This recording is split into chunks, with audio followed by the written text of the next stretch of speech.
Doctor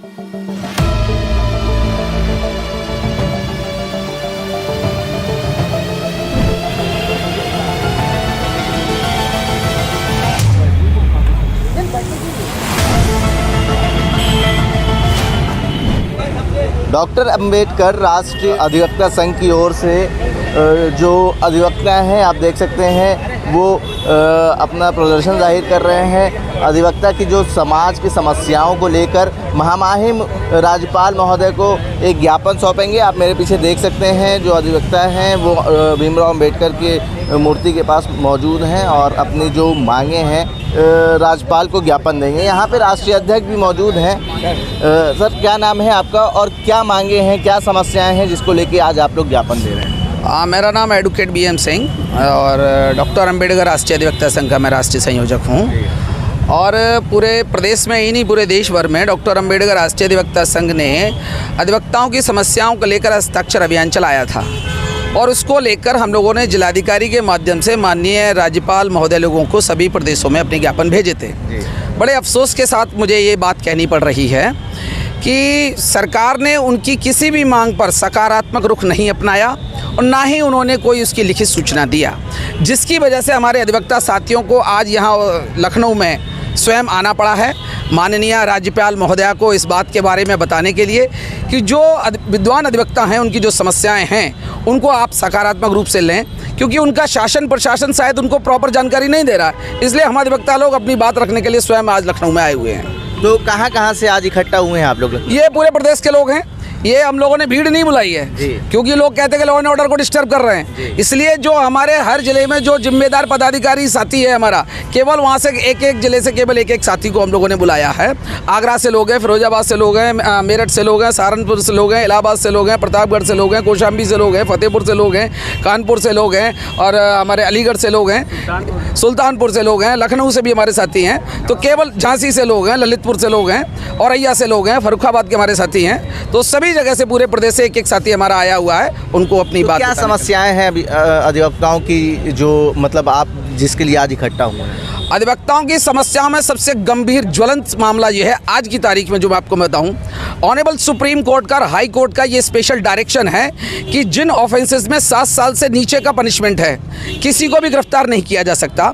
आप section 41 का CRPC का पालन करेंगे और तब जाकर कार्रवाई करेंगे। दुख के साथ बताना पड़ रहा हूँ 23 सितंबर 2022 को हाथरस के सदर तहसील में हमारे साथी हैं एडवोकेट माननीय राजपाल सिंह पुनिया, उनको पुलिस ने रात को 9:30 बजे उनके घर पर रेड डाली पूरी पुलिस टीम के साथ में। मात्र 3 साल के ऑफेंसेस को लेकर कोई FIR दर्ज हुई है। तो मेरा ये कहना नहीं है कि आप कार्रवाई मत करो, मेरा ये कहना है अगर 3 साल के ऑफेंसेस में FIR है, सुप्रीम कोर्ट हाई कोर्ट का डायरेक्शन है कि आप किसी को गिरफ्तार नहीं कर सकते। अगर उन्होंने ऐसा किया तो हाई कोर्ट और सुप्रीम कोर्ट के साथ साथ जो शासन प्रशासन की मंशा है उसके विरोध में कार्रवाई किया है। पहली मांग हमारी है उन सभी पुलिस कर्मचारियों के खिलाफ में जांच कराकर सख्त दंडात्मक कार्रवाई की जाए। पहला इशू आज हमारा ये है। दूसरा इशू, अधिवक्ता साथी जो है वो अपने लिए नहीं लड़ता, समाज में जो अन्याय होता है उनके खिलाफ लड़ाई लड़ता है। तो जो पैनल्स बने हुए हैं, डिस्ट्रिक्ट कोर्ट में पैनल है सिविल क्रिमिनल रेवेन्यू सभी लोगों का, हाई कोर्ट्स में पैनल बने हुए सिविल क्रिमिनल रेवेन्यू का, तहसील में पैनल बने हुए हैं, बैंक में पैनल बने हुए हैं, कॉरपोरेशन में पैनल बने हुए हैं, कमीशन में पैनल बने हुए हैं, सभी सरकारी इंस्टीट्यूशंस में पैनल्स होते हैं अधिवक्ताओं के लिए। बड़े दुख के साथ मुझे कहना पड़ रहा है जिस सरकार का ये दावा है कि ये सबका साथ सबका विकास है, मैं किसी जाति विशेष का नाम लेना नहीं चाहता, अन्यथा आप हमारे से बोलेंगे हम जाति की बात कर रहे हैं। आप उस लिस्ट को उठाकर देखो किन चंद लोगों के नाम उसके अंदर लिखे गए हैं। बहुजन समाज और वो बहुत सारे जो मेहनती अधिवक्ता हैं उनमें से किसी का भी नाम नहीं है और नगण्यता के रूप में लोगों का नाम है। अगर सबका साथ सबका विकास है तो शेड्यूल कास्ट के लोग, OBC के लोग, माइनॉरिटी के लोग, इसके अलावा जो अन्य साथी भी हैं, जो विद्वान साथी हैं, मेरिटोरियस लोग हैं, उनका नाम उस लिस्ट में होना चाहिए। 1000 से ज़्यादा अधिवक्ताओं की लिस्ट है हाई कोर्ट के अंदर। लखनऊ के अंदर यहीं पर 1000-1200 की लिस्ट है। आप लिस्ट उठाकर देखें। आप मीडिया साथियों से मेरा अनुरोध है कि उसके अंदर ना SC के लोग हैं, ना OBC के लोग हैं, ना माइनॉरिटी के लोग हैं। क्या उनसे लोग हैं फिर? तो क्या उनको केवल वोट के लिए रखा है? गलत है। सरकार पक्षपात कर रही है, आप ये कहना चाहते हैं? मैं कहना नहीं चाहता हूं, मैंने इसीलिए कहा आप लिस्ट उठाकर देख लो, जाति विशेष का मैं नाम नहीं ले रहा हूं, आप लगा कर देखो, आपको स्पष्ट पता चलेगा जाति विशेष को केवल संतुष्ट करने की वजह से उन्होंने ऐसा किया है और उसमें बहुजन समाज के किसी अधिवक्ता का नाम नहीं है।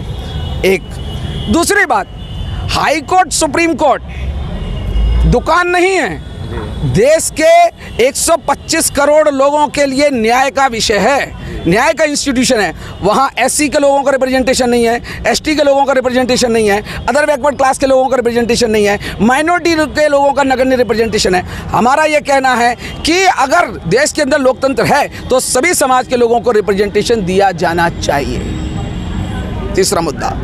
चौथी बात, ये अधिवक्ता साथी किसी ऑफिसर से कम है क्या?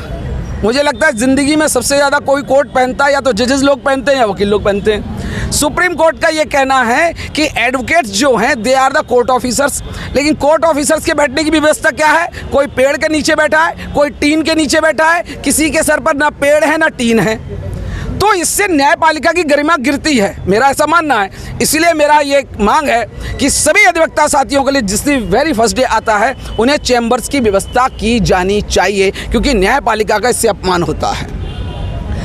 अगली मांग हमारी क्या है कि सभी जगह पेंशन की व्यवस्था है। एक दिन हम भी बूढ़े होंगे, आप भी बूढ़े हो जाएंगे, इसका मतलब हमारा जीवन नहीं चलना चाहिए। तो जो लोग अधिवक्ता साथी हमारे 65 साल के ऊपर हो गए हैं, 35 साल की लंबी वकालत है, तो उनके लिए पेंशन की योजना सरकार को लानी चाहिए जिससे सम्मान पूर्वक वो अपना जीवन जी सकें। एक हमारा ये कहना है। तीसरी बात, जो हमारे नए साथी हैं अधिवक्ता, पहले दिन से कोई उन्हें बड़ा वकील नहीं मान लेता, लेकिन इतना कठिन प्रोफेशन है, वो भी आपके साथ काम करना चाहते हैं, तो हमारे नए अधिवक्ता साथियों को 5 साल तक के लिए कोई स्टाइपेंड की व्यवस्था होनी चाहिए, जिसे कम से कम 10,000 रुपये उन्हें मिलना चाहिए, जिससे मेहनत से वो वकालत सीख सकें। और जब वकालत बेहतर सीख जाएंगे आपको कोई ज़रूरत नहीं पड़ेगी। तो इस बात के लिए हमारी मांग है कि नए अधिवक्ता साथियों को 5 साल तक कम से कम ये व्यवस्था की जानी चाहिए। इसके अलावा सरकार सभी लोगों के स्वास्थ्य की चिंता करती है, संविधान में ये व्यवस्था है कि स्वास्थ्य का मैटर जो है राज्य सरकार का विषय है। अधिवक्ता साथियों के लिए भी कल परसों घटना हुई, लखनऊ में घटना हुई, इलाहाबाद में घटना हुई। अधिवक्ता साथियों के लिए भी कम से कम 5 लाख रुपए का चिकित्सीय बीमा होना चाहिए कि किसी भी अधिवक्ता साथी का स्वास्थ्य खराब है तो या तो उसे तत्काल कहीं आप एडमिशन की व्यवस्था दीजिए कि इलाज जितना भी होगा आप खर्च करोगे, नहीं करते हो तो कम से कम 5 लाख रुपए तत्काल बीमा की व्यवस्था करो। तो ये हमारा स्वास्थ्य के विषय को लेकर एक मुद्दा है। इन सारी मोटी मोटी मांगों को लेकर अधिवक्ता साथी आज यहाँ आए हैं और इस विषय को लेकर हम लोग गंभीर हैं। राष्ट्रीय अध्यक्ष जी, आपने हमें बताया कि ये हस्ताक्षर अभियान आपने चलाया, तो उससे कितने अधिवक्ता जुड़े, ये एक बड़ा पॉइंट है। मैं हस्ताक्षर अभियान के लोगों को अगर बताऊं तो सैकड़ों में लोग नहीं है, हजारों लोगों में हैं। तो कहाँ के लोग थे वो? क्या पूरे देश? सभी डिस्ट्रिक्ट में क्या स्टेट वाइज है? स्टेट वाइज है। जैसे गुजरात के साथी तो यहाँ नहीं बुलाए, वो गुजरात में काम कर रहे हैं, राजस्थान के साथी नहीं बुलाए। मांगे जो हैं उत्तर प्रदेश के साथ साथ दूसरे राज्यों में भी आप? यस, एक सबसे बड़ी बात यह है कि ये जो समस्या है हम लोगों ने पॉइंट आउट किया, ये केवल उत्तर प्रदेश की समस्या नहीं है, देश भर में अमूमन ये समस्या हमारे अधिवक्ताओं के साथ हैं। इसलिए हम लोगों ने कहा कि जो जहाँ का प्रशासन है उनको ये बात बताई जानी चाहिए। इसलिए आज उत्तर प्रदेश के जो प्रतिनिधि हैं वो यहाँ लखनऊ आए हुए। ज्ञापन जो है, ज्ञापन हमें दिखाएंगे राष्ट्रीय अध्यक्ष जी? ज्ञापन जो है ये महामहिम को सौंपेंगे और इनकी जो मांगे हैं उसके साथ हज़ारों से ज़्यादा वकील जो हैं वो जुड़े हुए हैं उनकी समस्याओं को हल कराने के लिए। इनका कहना है कि हमने जो सरकार है उत्तर प्रदेश सरकार से हमने कई बार अपनी मांगे जो हैं, अपना जो ज्ञापन है उनको सौंपा है, लेकिन उसके ऊपर कोई कार्रवाई नहीं हो। आप देख सकते हैं जो ज्ञापन है वो आज महामहिम को सौंपेंगे और क्या उम्मीद लगाएं कि अगर महामहिम जी ज्ञापन लेने के बाद कार्रवाई करती हैं, आश्वासन देती हैं, उसके बाद अगर आप लोग की ये जो मांगे हैं, जो समस्याएं हल नहीं हुई, तो अगला कदम क्या रहेगा? मेरा ये मानना है कोई भी शासन प्रशासन कानून से ही चलेगा। कानून का अनुपालन करने की उन्होंने शपथ ली है, तो अगर उन्होंने कानून की शपथ ली है तो मेरा मानना है कि वो एक कानूनी काम को मानेंगे। अगर वो नहीं मानेंगे तो मैं इस बात को बताना चाहता हूँ, भारत ही नहीं पूरी दुनिया में आंदोलन का केंद्र बिंदु अधिवक्ता रहे हैं। जिन महात्मा गांधी जी की उधर बगल में मूर्ति लगी है, राष्ट्रपिता हैं, बैरिस्टर थे। जिन डॉक्टर बाबा साहब अम्बेडकर की मूर्ति के पास हम खड़े हैं, वो बैरिस्टर थे। और जिन सरदार पटेल ने इस देश को एक अखंड किया था, वो बैरिस्टर थे। जिस प्रधानमंत्री को पहला प्रधानमंत्री कहा जाता है, वो बैरिस्टर थे। और जो बगल के जो देश पाकिस्तान को उधर निर्माता को गाली हम लोग देते रहते हैं, तो उनके भी निर्माता बैरिस्टर थे। जिस अमेरिका को विश्वशक्ति माना जाता है, अब्राहम लिंकन को, वो बैरिस्टर थे। और इधर हमारे साउथ अफ्रीका अगर आप चले जाओगे, गुलामी के खिलाफ लड़ाई लड़ने वाले नेल्सन मंडेला साहब, वो बैरिस्टर थे। तो बैरिस्टरों से और अधिवक्ताओं से लड़ाई किसी भी हुकूमत को भारी ही पड़ेगी। ये प्रदर्शन जो है क्या अंतिम चेतावनी है?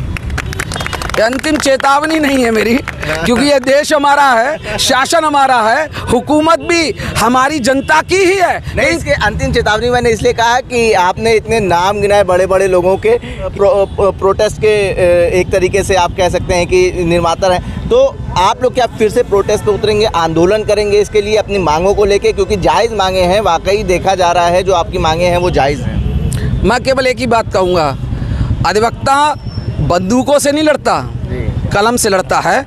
और कलम का कोई मुकाबला वो कर नहीं पाएंगे, क्योंकि मेरा नाम लिए मैं आपको बताना चाहता हूँ, जो आज प्रदेश को चलाने वाले लोग हैं, उनके भी मुकदमों को ख़त्म कराने वाले ना 28 मुकदमों की क्रिमिनल हिस्ट्री, वो अधिवक्ता और न्यायालय ही है। इसलिए उन्हें अधिवक्ताओं का महत्व समझ में आएगा। मेरा पक्का विश्वास है वो मान जाएंगे।